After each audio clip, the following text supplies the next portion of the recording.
कोविड-19 या corona virus, हम किससे डरें? कोविड-19 से, कोरोना वायरस से या किसी और से? क्या कोई और है जिससे हम डरें? कोरोना वायरस एक ऐसी बीमारी है जो कुछ वैसी ही है, मिलती जुलती बीमारियों में से एक है, जैसे कि खांसी, सर्दी, जुकाम, स्वाइन फ्लू और सार्स बीमारी वगैरह। लेकिन इसमें कहते हैं कि इसमें सूखी खांसी और बहुत सिर में दर्द, बहुत तेज़ बुखार और ये सब हो जाता है। तो फिर बहुत ज़्यादा जो है ब्रीदिंग डिफ़िकल्टी, सांस लेने में प्रॉब्लम होने लगती है, जिसको हम कोरोना वायरस कहते हैं। ये इसके जो साइन सिम्टम्स हैं वो चल रहे हैं। तो एक जो आई थी, इंग्लैंड से आई थी, एक जो हमारी पेशेंट थी वो इंग्लैंड से आई थी, और वो जब एडमिट हुई पीजीआई चंडीगढ़ में, तो उन्होंने बताया कि उनको कुछ ऐसा अंदर फील हो रहा है कि बहुत सारे कांच, बहुत सारे शीशे उनके अंदर चुभ रहे हैं। तो सैकड़ों उनकी छाती में जो है वो कांच वगैरह चुभने की उनको मतलब फीलिंग हो रही है। तो समझ लीजिए कि कितनी ही तकलीफ़ में ये बीमारी है। लेकिन हमारे चारों तरफ एक अलग सा माहौल है। मेरी मदर कहा करती थी, कई साल से कह रही थी वो, कि आसमान का नज़ारा कुछ अलग है, आसमान का दृश्य कुछ अलग है, तो और कोई भयंकर घटना होने वाली है। तो मैंने पूछा कि बीबी जी, आपको कैसे पता है कि मतलब ऐसा क्यों लग रहा है आपको? तो उन्होंने कहा कि मैं जो है, इतनी मेरी उम्र है लेकिन मैं बाहर भी लेटती रही हूँ, आंगन में ही लेटती हूँ अक्सर मैं, गर्मियों वगैरह में। तो लेकिन आज तक आसमान को मैंने ऐसे नहीं देखा जैसे मैं अब देख रही हूँ, और ऐसा लगता है कि कोई भयंकर घटना घटने वाली है, क्योंकि आसमान का जो नज़ारा है, जो दृश्य है, वो बहुत ही ज़्यादा ख़तरनाक है। तो मैंने कहा अच्छा बीबी जी, क्योंकि मैं अपनी मदर की हर बात पे जो है विश्वास करती थी, क्योंकि वो इतने बड़े थे हमसे और हमें लगता था कि वो इतनी एज के हैं। 1928 में उनका बर्थ हुआ और 5 अप्रैल को, तो हमें पूरा लगता था ऐसा कि जो कुछ ये कह रहे हैं इसमें सच्चाई है। तो मैं उनकी बात सुनती थी। अभी तो वो जो है, उन्होंने ये भी बताया कि एक बार ऐसी प्लेग आई थी कि जिसमें कि सारे के सारे एक ही परिवार के लोग सुबह मरे ही मिलते थे, और उनको जो है फिर दूसरे लोग जो थे वो रस्सी पाके खींच के ले जाते थे, कोई ले जाने के लिए भी नहीं होता था, और उनको तब जाके मतलब फ्यूनरल के लिए लेकर जाते थे। तो मैंने कहा अच्छा। तो अभी फिर ऐसा हुआ कि सुनने में आया कि चाइना में जो है कोरोना वायरस आ गया है, और एक ऐसी प्लेग है जिससे कि गांव के गांव खाली हो रहे हैं। तो मैंने अपनी मदर को बताया कि बीबी जी, ऐसी ऐसी दिक्कत आ गई है। मैंने उनको फरवरी में बताया, कि फरवरी के फर्स्ट वीक में बताया कि बीबी जी, ऐसी ऐसी दिक्कत आ गई है कि जो आप बताते थे ना प्लेग, वो ही हो गया है, और ऐसे ऐसे हो रहा है कि सारे के सब बहुत बहुत लोग मर रहे हैं और वो ठीक ही नहीं हो पा रहे हैं। कह रहे अच्छा। मैंने कहा हाँ। इतने में क्या हुआ कि मैं जो थी, मतलब मेरी मदर तो बिल्कुल ठीक ठाक थे, उनको कोई हार्ट प्रॉब्लम थी, उनको स्टंट वगैरह डले हुए थे और उनका एंजियोग्राफी हो करके, तो वो तो 14 फरवरी को परमेश्वर के पास चले गए उसी तकलीफ़ में। तो उसके बाद क्या हुआ कि हम ये देख रहे हैं कि इतनी ज़्यादा प्रॉब्लम्स हैं पूरे वर्ल्ड में कि सारे संसार का हर सिस्टम बंद है, चाहे वो कारें हों, चाहे वो ट्रक्स हों, बसेस हों, और जो भी ट्रांसपोर्ट का मोड है वो सब कुछ बंद है। मोड ऑफ ट्रांसपोर्ट सब कुछ बंद है। इवन कि एयरलाइंस बंद हैं, एयरपोर्ट्स सील्ड हैं, और सब कुछ बंद है। लोग अपने घरों में बंद हैं। ऐसा हमने तो कभी नहीं देखा आज तक कि कभी ऐसा हुआ कि इस एक सिटी को भी बंद कर दिया हुआ, लेकिन पूरे वर्ल्ड का बंद हो जाना और घरों में बैठ जाना एक बहुत ही अलग एक चिंता का विषय है कि आखिर इस सब के पीछे है क्या, कौन है? क्या वो डोनाल्ड ट्रंप है? क्या वो जस्टिन ट्रूडो है? क्या वो बोरिस जॉनसन है? या कोई और है? नहीं। उनके हाथ में भी अब कुछ नहीं है। जो बड़े बड़े जो भी सिपहसालार जो भी बड़े लोग हैं, किसी के हाथ में कुछ नहीं है। सब लोग अपने घर में हैं, चाहे वो अमीर हो, चाहे वो गरीब हो, चाहे वो राजा हो, चाहे वो फ़कीर हो, सब के सब अपने घरों में हैं। और ना कोई बिजनेस, ना कोई शॉप, ना कोई स्कूल, ना कोई कॉलेज, ना कोई यूनिवर्सिटी, कुछ भी नहीं चल रहा, कुछ भी नहीं चल रहा। सब के सब बच्चे से लेके बड़े तक सब घर में हैं। किसी को बिज़नेस पे जाने का अलाउड नहीं है, किसी को स्कूल खोलने का अलाउड नहीं है, किसी को कोई भी अपना कार्य करने का अलाउड नहीं है। इससे जो भी प्रॉब्लम्स तो आई है कि काफ़ी लोग ऐसे हैं जो कोई मज़दूर वगैरह मज़दूरी दिहाड़ी करते, और वो भी घर में बैठे हैं। कई बार ऐसा होता है कि इंसान कमा के लाता है और सेम डे ही वो उसमें से अपना दूध, आटा, राशन पानी लेकर आता है, लेकिन वो सारी सुविधाएं बंद हो गई। पता नहीं कैसे लोगों को खाना मिल भी रहा है ऐसे गरीब लोगों को, या नहीं मिल रहा है, ये रब जानता है। तो हम ये देखें कि इस बीमारी ने जो तबाही मचाई इटली में, जो तबाही मचाई अमेरिका में, जो तबाही ये और देशों में मचा रहा है, स्पेन में और ऐसा वैसा, और जर्मनी में, या सभी देशों में, इवन कि इंडिया में भी। तो यही है कि अब इसके पीछे है कौन? क्या कोई इंसान है या कुछ है? बाइबल में लिखा है कि चौथी मोहर जब खुली तो उसके पीछे मरी थी, और वन पशुओं को उसको जो वो फरिश्ता आया उसको यह अधिकार दिया गया, घोड़े के सवार को, कि दुनिया की 1/4 को वो मार दे मरी से, और जानवर मार के खा जाए लोगों को। इस तरह का उसमें जो है जिक्र है चौथी मोहर पे, जो चौथी मोहर खोली गई। अब बात क्या है, इसको करने वाला है कौन? कि ये सारी जो मरी फैली है या जो कुछ भी हो रहा है, इसमें मतलब किसका क्या रोल है? क्या हम कोरोना से डर रहे हैं, कोरोना ना हो जाए, और हम ऐसे ही हर चीज़ से हम डर जाते हैं।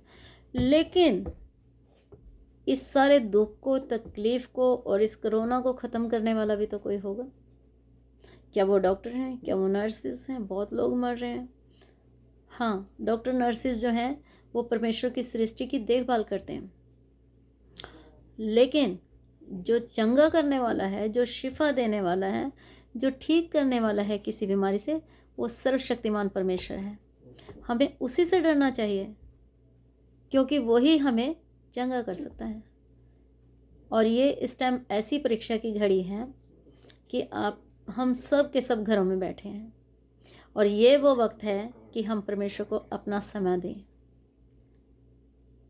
आप आज को अगर खुदावंद यीशु मसीह जैसा बाइबल में लिखा है कि मैं फिर आने वाला परमेश्वर हूँ, और मेरे हाथों में हर एक को देने के लिए अवार्ड है उसके कामों के अनुसार, तो आज को अगर ये प्रभु यीशु मसीह आ जाता है लेने के लिए, आ जाते हैं, तो समझ लीजिए कि हम घर पे बैठ के भी तैयार हुए या नहीं हुए।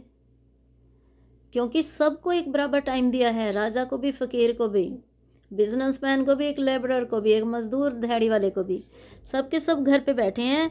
और सब के सब अगर आज परमेश्वर को याद करते हैं, खुदा को याद करते हैं, उस मसीहा को याद करते हैं जो आने वाला है, और अपने पापों से, अपने गुनाहों से तौबा करते हैं, तो वो हमें बचाने में सक्षम है, सामर्थ्य है वो।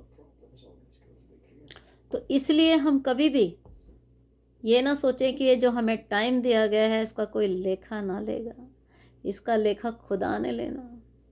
हाँ भाई, इतना टाइम दिया था, इतने दिन का मैक्सिमम टाइम दिया था, ये टाइम दोबारा नहीं मिलेगा जो आज आप घर में बैठे हो। अगर आज भी आप फ़ोन पे खेल रहे हैं, या फ़ोन में दिन रात लगे हैं फिल्म्स देखने में और ठिठोली करने में, और वो जो क्या बोलते हैं उसको, जो हंसी ठट्ठों की जो है वो देखने में, वीडियोस वगैरह देखने में, या जो भी है, आप और किसी चीज़ों में लगे हैं, तो ये वक्त का हिसाब किताब परमेश्वर ने लेना है कि आपको इतना वक्त दिया था, तब भी तुमने याद नहीं किया मुझे। ये तौबा का वक्त है। अगर आज हम अपने गुनाहों को मान लेते हैं कि हाँ परमेश्वर, मैंने ये पाप गुनाह किए हैं, मैंने किसी की चोरी की, मैंने किसी का दिल दुखाया, मैंने किसी को जो है बुरा किया किसी का, किसी की चोरी की, किसी का दिल दुखाया, किसी की चीज़ का लालच किया, ये जो भी है हम जानते हैं, सारा संसार ही पापी है। कोई ये नहीं कह सकता मैं पापी नहीं हूँ। अगर हम वो सारे के सारे अपने परमेश्वर के सामने, खुदावंद यीशु मसीह के सामने कबूल कर लेते हैं, तो वो पाप क्षमा करने का अधिकार है उनको, और वो आपके पाप क्षमा कर सकते हैं। मरकुस बाइबल के जो इंजील है, जो बाइबल का जो मरकुस वाला चैप्टर है, मरकुस 16 चैप्टर के 16 आयत में लिखा है, जो विश्वास करे और बपतिस्मा ले उसी का उद्धार होगा, और जो विश्वास ना करेगा वो दोषी ठहराया जाएगा। तो इस सारे संसार में बहुत सी ऐसी चीज़ें हैं जिनकी लोग वर्शिप करते हैं, लेकिन क्रिएशन की वर्शिप करते हैं, लेकिन हमें क्रिएटर की वर्शिप करनी है, जिसने सब कुछ क्रिएट किया है, सूर्य चंद्रमा तारागण को बनाया है। इस सारी सृष्टि पर आपको जो भी नज़र आता है, चाहे वो इंसान हो, जानवर हो, पशु हो, पक्षी हो, पेड़ हो, पौधे हो, जो कुछ भी आपको दिखता है वो सब कुछ परमेश्वर ने बनाया है, जो भी पृथ्वी के ऊपर है। और जो आसमान के नीचे आपको दिखाई देता है, सूर्य चंद्रमा तारागण, ये सब कुछ परमेश्वर ने बनाया है, वो सृष्टि करता है। तो हम लोग क्या करते हैं, सृष्टिकर्ता को छोड़ के सृष्टि की उपासना करने लग जाते हैं, नक्षत्रों की, पेड़ों की, पौधों की, ईंटों की, पत्थरों की।